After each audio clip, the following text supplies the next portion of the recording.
Yo, Chevin Megan, welcome back to the Rocket Game Corner. And yes, I did shave my mustache. Yes, it was a bad decision. It does kind of make me look a little bit Amish, and sometimes we just have to learn to live with our mistakes, like making it most of the way through one surprisingly good JRPG to buy another, hopefully surprisingly good JRPG. And the reason why I want to talk about this now as opposed to any other particular time is there's a lot of channels that I'm going to be a little bit critical here, but I say this because obviously I watch these channels, I like these channels, but there's a lot of gaming channels like Happy Console Gamer, Gerard the Completionist, so on and so on, that are literally creating content at the moment to say, hey, there is no content, because there is a potential for too much content. It all sounds a bit, paradoxical. But that's it, they're coming out with these PSAs to say like, look, we've got too many games on the horizon, we can't get through them all, and so that's the video that I want to release, and then maybe they'll ask their community like, which one would you prefer I prioritize, or are you hopefully not interested in me getting around to any of these videos. And as a guy who purports to get through quite a lot of games, I just thought I'd help these guys out with some advice, because there is actually like a little subsection, a little niche of videos you can search out there for like beating your backlog, and the problem is they are full of terrible advice. Like it's either completely nothing advice or it's actively bad advice, and it's all the same, it's all regurgitated. Basically, if you've watched one, you've seen them all. So hopefully I'm going to be able to debunk that for you, and by debunking one, debunk them all, and then give you perhaps a little nudge in the direction that you can do to hopefully help you beat your backlog a little bit quicker. And then there's a very special guest at the end, which is just me from the past, because I've actually recorded this video before. Never really satisfied with it, but at one point I had a nice little video with it. I got into like a whole what is the philosophy of fun kind of thing, and I'm just going to chuck that in the end because I'm not going to get any other guests on this video, so I might as well be my own guest. Right, so getting down to the the very start here. So what kind of advice do the other videos recommend? So the first thing they always say is, well, you've really got to make a list. You've got to sit down with Excel or sticky notes or some other thing, and you sit down and you make a list of all the games in your backlog, the hundreds, potentially thousands of games in your backlog. Then the only way you can make that list in any way useful, the next logical step would be, well, alright, I'll look up all the information on howlongtobeat.com, which is really the only data point you can use, or good data point you can use to be like, okay, so I can beat this game in 20 hours, I can beat this game in 30 hours, and so on and so on. Now, that's already a huge issue there for a number of reasons. Like, there's no rigor applied to like proving if you upload your data to there, you just say when you beat it, right? I could say that I beat a game in 10 minutes, I'm the world speedrun of Minish Cap, You don't have to provide any sort of evidence that I'm aware of. It doesn't take into account any sort of difference in abilities, so like, obviously I play a lot of games. I consider myself pretty good, not the best in every genre by any means, but pretty good general gaming literacy. I generally take longer to beat most games than what I'm told on howlongtobeat.com. And also, they do have categories for how long just to beat the base game, and then how much to beat, to 100% the game, to completionist the game. And yeah, as someone who tends to do like a little bit, who leans a little bit more in that direction, I never actually do complete a game, but yeah, so you can see why it can take like a little bit longer than just, you know, how long to just beat the game, because there's so many degrees of, like, you know, there's the side content in the game itself, there's the post game, there's new game plus, do you count a second run in hard mode, and so on, right? So that's the first issue that we run into, because I actually did make a spreadsheet. I'm an open-minded guy. And I was like, well, sure, why not? I got through most of my physical collection, didn't bother with like digital. From the dark days of buying games on Steam. Man, what a mistake. And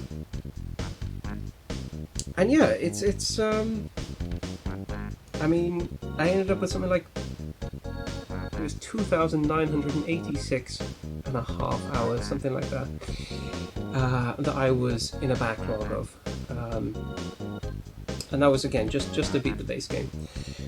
Now, the real problem with that is I spent hours making that list and doing that research, and obviously any time I updated that spreadsheet going forward, that was more time that I was not playing games, because, hey, you want to know the reality? How do you beat your games? You play them. And what does playing them do? It takes time. I mean, you could end the video right here. Don't. You could end the video right here, because that is really what it comes down to. Now, like I said, I will be giving tips to get around that. But anyway, that sort of debunks the one of the central bit of advice to your game is like, why do you make a list? It doesn't help you in any way. Now, one of the ones I do kind of like is the recommendation that, like, you just get like the games that you want to beat in like the foreseeable, and just like make like a stack of them and like put them to the side, and then you get like a visual representation. I could see that helping people. It wouldn't help me personally, it would just make a mess, and frankly I like how I have things displayed, but I could see that working. Like, I see the logic in that one. But again, does that actually help you beat the games or anything? No, of course it doesn't, right? It might just make you feel good. So, and then, hey, that's cool. So yeah, the advice that generally go on from scheduling is to, or rather making lists, is to schedule time and budget time. And again, the advice they give here is just terrible. Like, all right, we're gonna have to go again, just broader here, because again, as it ultimately fundamentally all comes down to is how much time do you have to spend gaming, and then you like dedicate that time to gaming, right? Now, they give advice such as, well, don't play live service games that swallow up all your time. So you can dedicate that time towards, well, the games you want to log off your backlog. And I can see the reasoning there, but like if we expand that out, the message there is like, well, don't watch a movie on Netflix, because that's time that you could be spending gaming. And again, if we get worse and worse with it, if we really crank into that mindset that they're essentially kind of instilling in people is, well, don't go out and exercise, because that's time that you could be spending playing games. Don't go socializing. Don't have other hobbies. Well, you need time, friend. So, what matters realistically? Do you want to beat your backlog, or do you want to like have like some sort of happy semblance for life? Because what they'll then go on to talk about is like how to mitigate burnout while you're playing through your games in this like workified kind of way. Like the irony, like about a decade ago we had like a culture trying to gamify work, and now we're trying to workify games of our own volition. It's crazy to me. But yeah, again, they talk about these things to mitigate burnout. Do you want to know how to mitigate burnout? It's to not follow that kind of like rigid advice, to not treat gaming like a second job. Play the games that you want to play, because again, you'll get groups. This is about the only diversity that you'll get in the advice given in the videos, and that is either they say focus on playing the same game through to completion, and or they'll recommend having multiple games on going simultaneously, so you're still working through a couple of games, 2-3 games simultaneously, but at least then you get like a bit of variation that hopefully will mitigate the burnout that you're feeling from having too much fun. You know, it's terrible advice. These videos give terrible advice. So what other kind of advice that I would give? Now, to be honest with you, as I said, there is no advice. You need to dedicate time. You should dedicate it in a way that is healthy, mentally and socially and physically for you, for the reasons that I've already provided. But there are still some, like, there are, I mean, I guess we could call them psychological tricks, kind of like the stacking games one that I quite liked. It's not really tricks, it's just approaching things with a different mindset. So first of all, there are 2 ways that we can quantify what is your backlog. So the first is, like, as I talked about earlier, sort of like absolute time. So how many hours do you expect that it would take to beat the backlog that you have? The other way to look at it is, how many titles do you have? You know, do you have, because you might have, say, 50 titles, and that doesn't sound like too big of a backlog until you realize they're 50 JRPGs, and then it's like, oh, okay, cool, I got like 1,000 hours to get through, right? You know, it's like, oh geez, probably more than that even, but yeah, so if you look at it in terms of you know, number of titles beaten, that's like a nice little sort of psychological trick you can use, where again, you can still can ultimately take the same amount of time, but you can tick off more of your backlog if you're considering certain genres over others, like a platformer over a JRPG. You know, I don't know what kind of games do I have. I don't know, party games or hack and slashes, I don't know, all the games, but obviously, again, things like JRPGs, VNs, these can take like way more time to beat than most other genres. The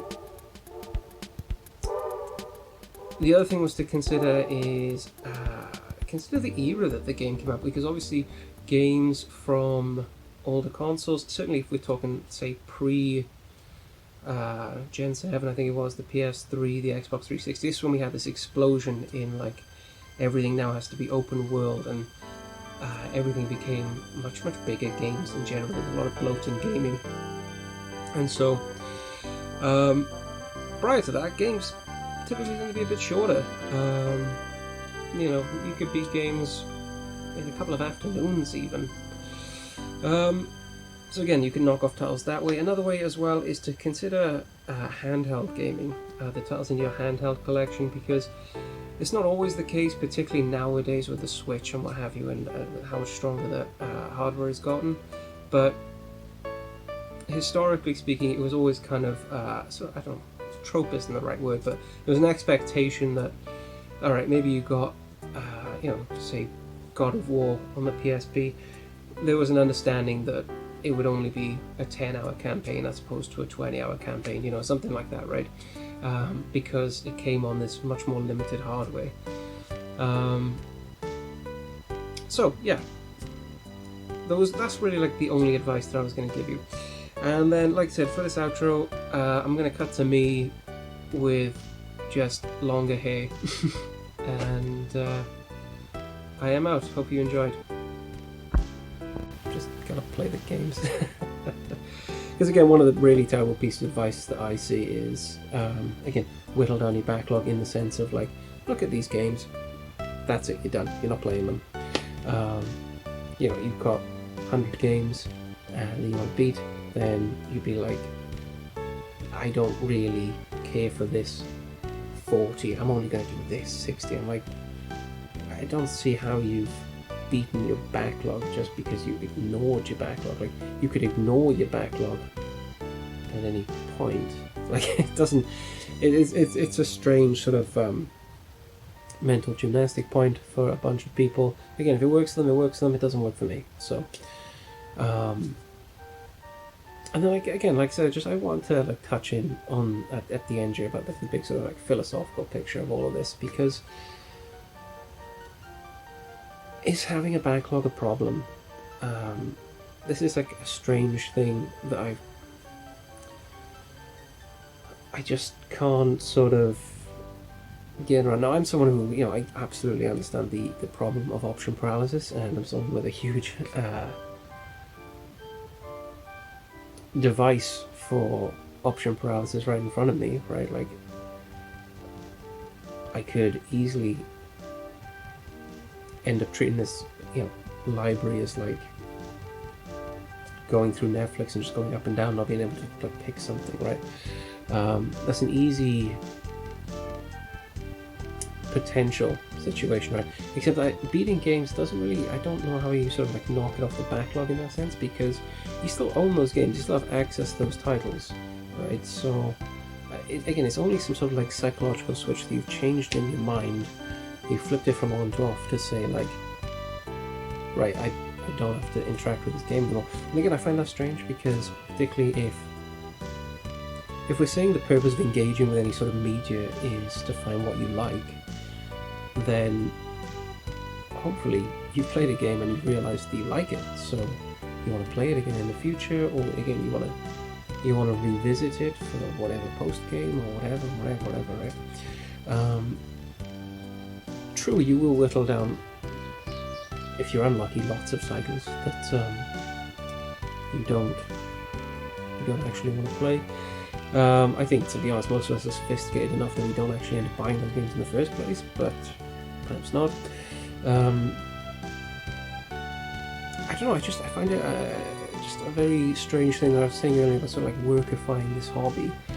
That the backlog is something to beat and it's not something to just have. And I guess, I am looking at a slightly different perspective to other people as a collector, which is I take some sort of pleasure and enjoyment out of very ownership and display of the games themselves. So, a lot of people, particularly obviously if you get large swathes of these digitally, you don't get that same kind of enjoyment from ownership of the game. But please don't own them if it's digital, but it's not really. I don't know, man. It's just it's a big thing I've been thinking a lot about recently, where it's like, I feel like people don't know how to have fun anymore. I feel like people are so goal orientated, and the only satisfaction they seem to get out of life is the achievement of a goal, which again there's satisfaction and pleasure to be had there, but is it fun? Is that, fun is the sort of like spontaneous, carefree enjoyment that we had as kids, right? And I feel that in gaming, and I feel that in collecting games. But